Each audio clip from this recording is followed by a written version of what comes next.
Fancy intro music, yeah! Woo! Hey everybody, welcome back because, hey, Arc 3's done. It's over. We made it. You probably have Riker, at least I hope you have Riker, since it seems more people were able to source this epic card than probably any other epic before. We know Picard was on that list, but I think Riker might have usurped him. And we're going to talk today about the feedback points that we'll be passing on to the dev team that are provided by you. Now, how did I get these points, you might ask? Also, we'll be grading Arc 3 at the end of this video. I'll give you my personal thoughts, but these points were accumulated through multiple live streams during the month, and then also through feedback on the Facebook page, Discord, and in particular, if you remember, we have that TNG Arc 3 feedback room. So over the past month, I've been accumulating a lot of that, trying to find themes of things that kind of happened several times, like a lot of people message them, whether it be hundreds of people message them throughout several Discords, on the Facebook page, and we're trying to hit on the highlight points to pass along, so hopefully the good things can be repeated and the bad things can never happen again. Fix them. Fix them. Fix them now. Okay? Do it. They don't even know what they are yet. I'm just telling them to do it.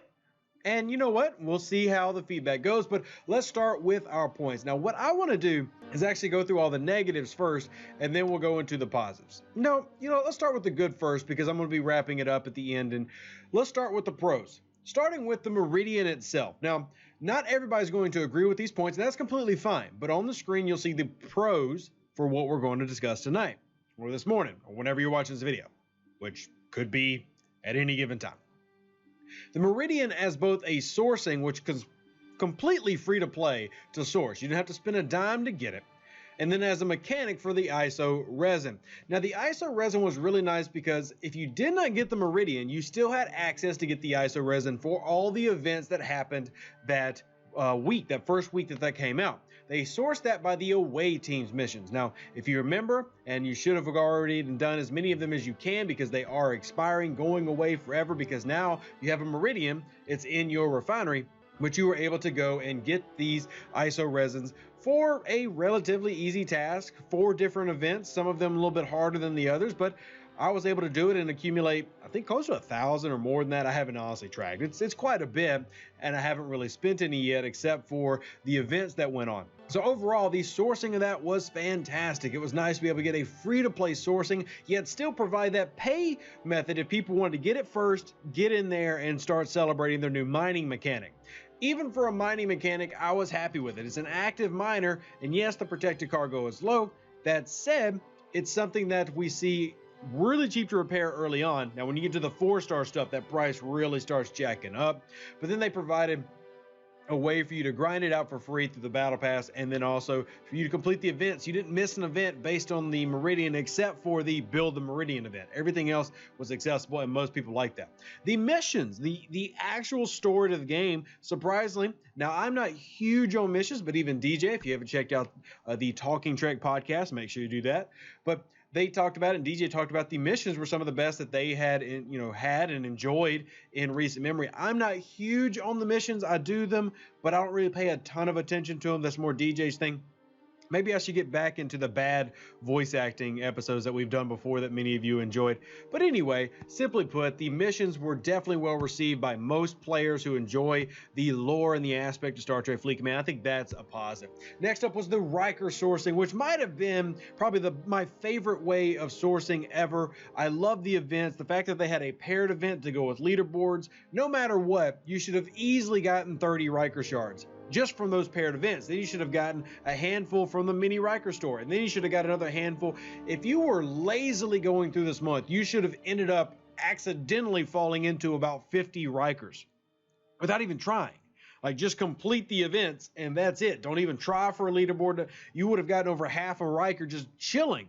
There are a lot of lower level players who have gotten Riker free-to-play players in the 20s who have tier 2 Rikers now, because they also had a great balance of levels to the actual leaderboard, where many people were able to qualify. Even if they ranked 14th, they were qualifying to get enough shards through 3 different events. You saw a great sourcing there that most people were pretty happy about. Another one was Cosmic Cleanup. They actually had a consistent Cosmic Cleanup schedule. Every Saturday we got it, and that was very, very good. The event map overall was pretty positive. There's a few events here and there that not everybody was in love with, but overall, I saw throughout all the social media and even through the comment section on this YouTube channel, most of the people going, yes, overall we like it. One thing in particular, and we mentioned this on the list, but that there was 2 to 3 day events where you had time to complete them and not need to do it all in one day. So if you were busy at work one day, you had an extra day or so to go finish a big event. I thought that was a fantastic addition, and hopefully that method stays for some of these arcs that are upcoming. Next up was the bonus refinery. Once again, we got to say a big thank you to the dev team for listening on that and providing it. Y'all are awesome. Do it again. More. The Armada refresh rates, fixes, and all of the patch 32 quality of life updates, whether it was the battle log arrows or the away team mission updates, or if it was the dailies popping to the top of your screen every time you had one completed. The quality of life and the lag fixes seem to be a very smooth rollout and well received by everybody. So gotta love the positives there. I think there's a lot of positives, and this is me just highlighting some of the top talking points that you've discussed on the Discord and other places. Now let's move on to the negatives, because this is where we gotta hold them over the fire. Rail them, yeah. Oh yeah, Rap Deuce going wow. Woo! Negatives. Low levels were left out of much of the arc, like the Riker event store, the Eclipse Armada events, board probe hunting events that many lowers can't complete due to inability to actually source that ship because it's only in like event stores and cleanup. There's got to be better sourcing, like they've done with the Stella, adding it into the rogue tree so that you actually get that first one for free through grinding. They've got to do that as well with things like the Vidar. It's simply way too important of a ship to simply be put on the back burner. We've got to fix that. But that was not the only part of it. There were missions that lower levels struggled to complete, like the one that required you or preferred you to have a Klingon or Romulan ship to get bonus points. And it was a heck of a grind if you didn't have those ships. Those types of things need some tweaking to make sure it evens out for everybody. But as a whole, I felt like it was mostly a positive, and I think that most of you agree. But if you don't, comment down below. I need to know. Do the comments. Next up was Armada events. Without sourcing of directives through things like Alliance milestones that we've had in recent months to prepare for events, it felt like the Armada events were jammed in. And I've said this a lot. I love Armada events, but if you're going to do that, you've got to give the average player an ability to source these Armadas. And what we really found is because there were so many Armada events this month in July that we were just running out. Even me, who's got a lot or had a lot.